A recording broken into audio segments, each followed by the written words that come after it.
I live in the UK, and in autumn, it gets dark at around 4:00 p.m. There was a school autumn break that week, so all the kids were at home, which means my girlfriend's brother was home too. I'd been with her for a year at that point, so her family knew me pretty well, and her brother enjoyed my company. She'd recently been pretty stressed out. Her parents were going out across the country for the day, so she had to look after her brother. But I thought that I'd give her a day to herself so she could just cool off. I asked her parents if I could look after their son for the day instead, and they agreed.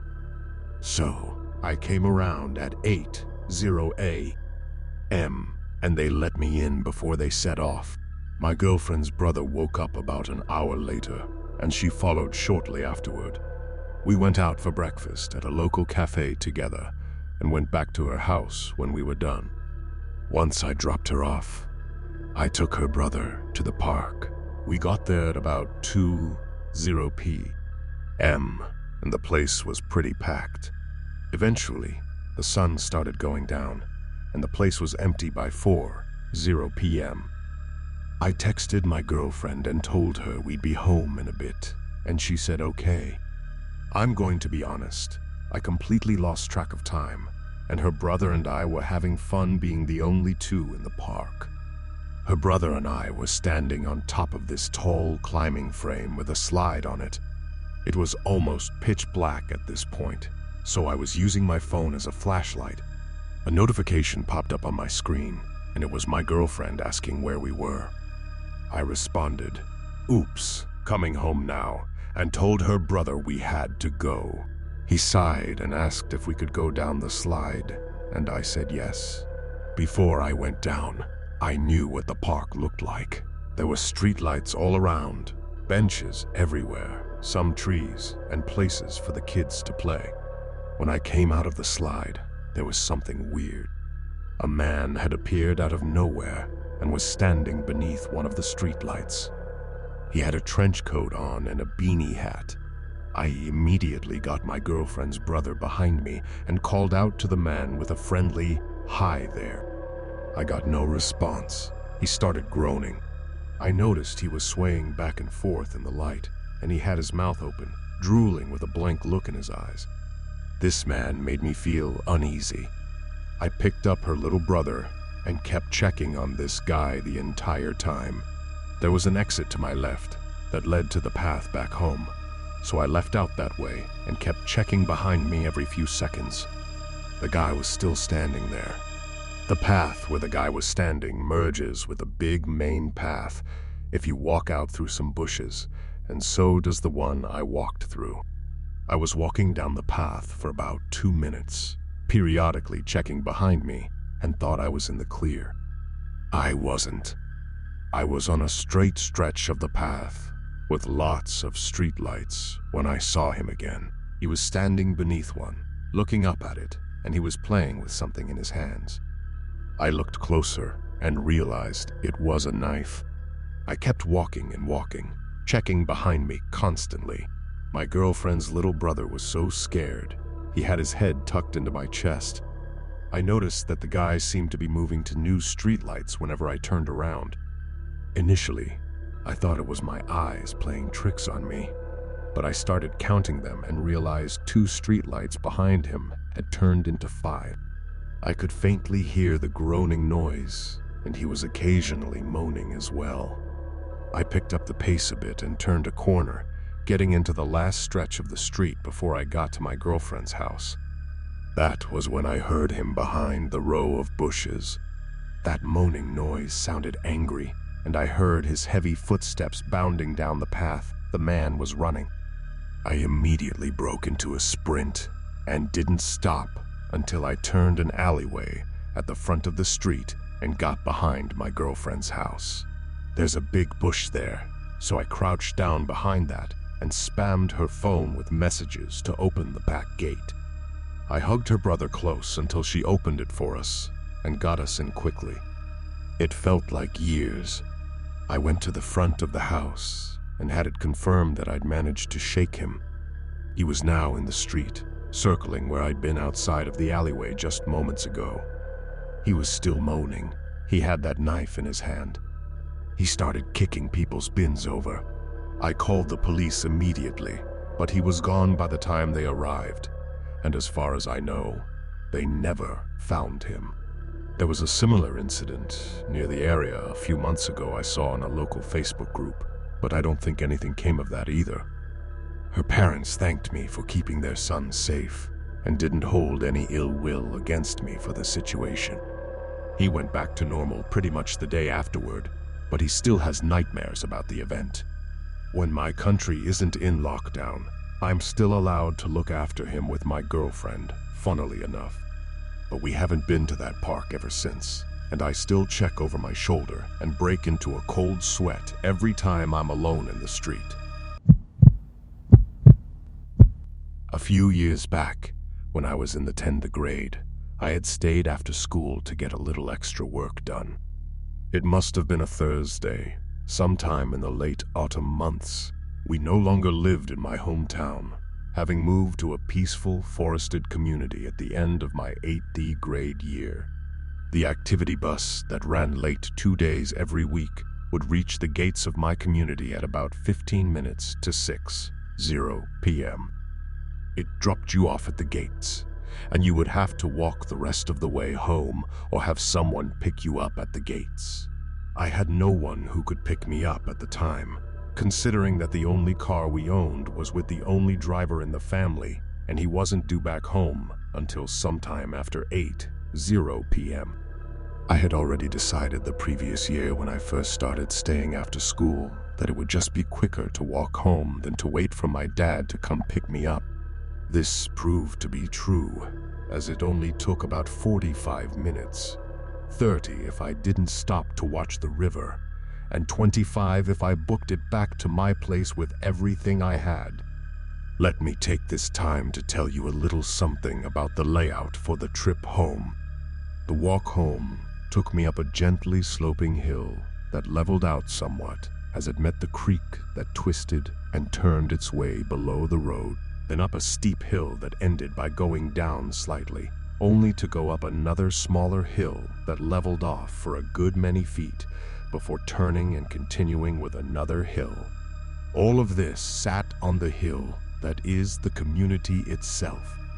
Anyway, I found this to be the most enjoyable walk home yet, as I watched the autumn leaves dancing circles as they fell lightly all around.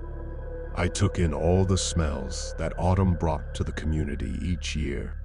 I watched the squirrels hop about as they chattered to one another, gathering nuts and berries as they prepared for the coming winter.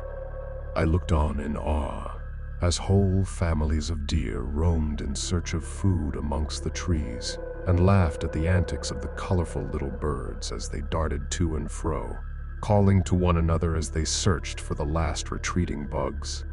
Once I reached the creek's crossing, I stopped, as usual, to watch the light as it danced on the water's surface and played off the large round stones that sat amidst the water. There had been a storm that knocked a fairly sized tree over onto the shoulder, leaving a decent dent in the railing. Normally, I spend about 15 minutes here, but that day, for whatever reason, I felt uneasy. I kept hearing something walking around in the dead leaves that covered the ground, something big. However, I wrote this off as just being a lone deer or a bear. After all, they were all over the community this time of year.